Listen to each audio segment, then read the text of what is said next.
Magandang araw po sa inyong lahat. Ako naman si Tiger ng Tiger Channel at welcome po doon sa mga bagong nag-subscribe pa lang at maraming salamat po, no? Patuloy po nating panoorin ang ating mga video at share po natin sa inyong mga kakilala. So maraming salamat po sa inyong suporta. At by the way, mayroon tayong konting pag-usapan lang ngayon.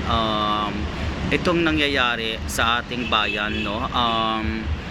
Sila ka Eric ng SMNI at si Dr. Badoy ay nakakulong dahil kinontempt ng house regarding doon sa kanilang pagtatanong lang naman kung paano ginastos yung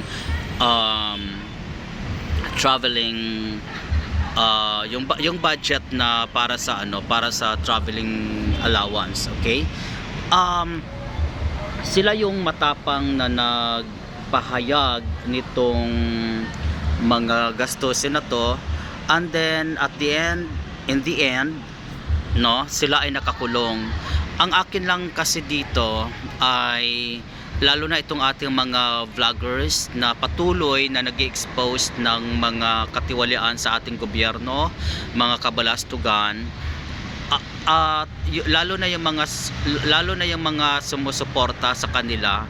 Ngayon kapag sila naman ay na-prosecute, sila naman ay katulad yung nangyari kina Eric, ay nasaan naman, kumbaga ikaw lang talaga mag-isa in the end, no? Ang laban, yung mga pinagsasabi mo ay pag ikaw ay nasa kagipitan na at ikaw ay hinuli dahil nga sa iyong mga expose, in the end, no, pag ikaw ay nakakulong, ang mga tao ay nasa bahay lang din, no? Ang tatapang bilang keyboard warrior, pero nasaan ang mga yon?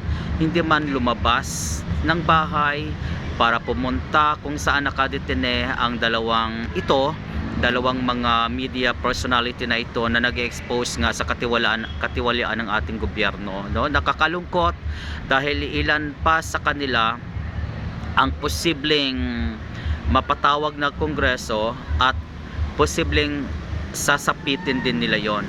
So nasaan yung ang tatapang ng ating mga keyboard warriors na ito, at bakit hindi tayo lumabas ng bahay? Ako ready naman ako, although may work ako by day, pero I'm ready to go out, no, para suportahan. Pero kung ako lang naman mag-isa doon, ay wala din mangyayari, no? So nakakalungkot man ang mga sitwasyon, pero ang mga tao siguro pagod na rin, no? Pagod na rin ang mga tao at patuloy na rin na maghahanap buhay. So siguro naintindihan ko naman, pero yun nga lang nakakalungkot, sino pa ang titindig para sa bayan, no? Kasi katulad niyan, pag tuloy-tuloy at nanalo ang kongreso dito sa pagpapakulong sa dalawa na to, at ang bayan ay walang imik, no? Ang taong bayan ay walang imik, ay patuloy silang magpapatawag ng mga personalidad, lalo na mga vloggers na nag-expose nitong mga katiwalaan ng gobyerno, at patuloy nilang iharas ang taong bayan. Yan ang mangyayari kung patuloy lang tayong manahimik sa ating mga bahay, no? Hindi po sapat ang pagsasabi ng ating mga damdamin sa pagsusulat, sa pag-react, sa pagkukomento sa mga social media ng ating mga vloggers. Hindi po sapat yon. Yon ang nangyayari kina Eric at Lauren at ni Badoy, no? Ang daming nagkokomento in support of these two media personalities, pero hindi po sapat yung ating pagkokomento lang. Kailangan nito ang aksyon ng taong bayan, pumunta sa kalsada para supilin itong ating mga mambabatas na patuloy na ginagamit ang kanilang kapangyarihan sa kongreso, no? Kawawa, ako'y naawa talaga, kasi kung ang taong bayan ay aktibo hindi lang sa komento sa bawat o reaksyon sa mga social media, ay dapat nandun din tayo sa kalsada, no?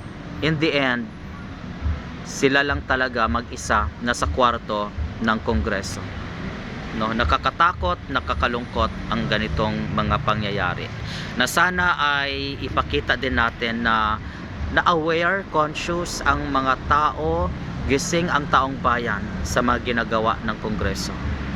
Kasi kung hindi tayo umaksyon at hindi tayo lalabas sa kalsada, ay patuloy nilang gawin ito sa iba pang mga taong nais i-expose, labanan ang makatiwalaan ng ating gobyerno. Kung patuloy tayong manahimik sa ating mga bahay, ay wala pong mangyayari. Walang mangyayari. Katulad nila sino to, sila Maharlika at iba pa, magaganda naman ang mabuhay niyan, pwede namang manahimik na lang, di ba? Bakit pa nila isugal yung kanilang buhay para sa bayan?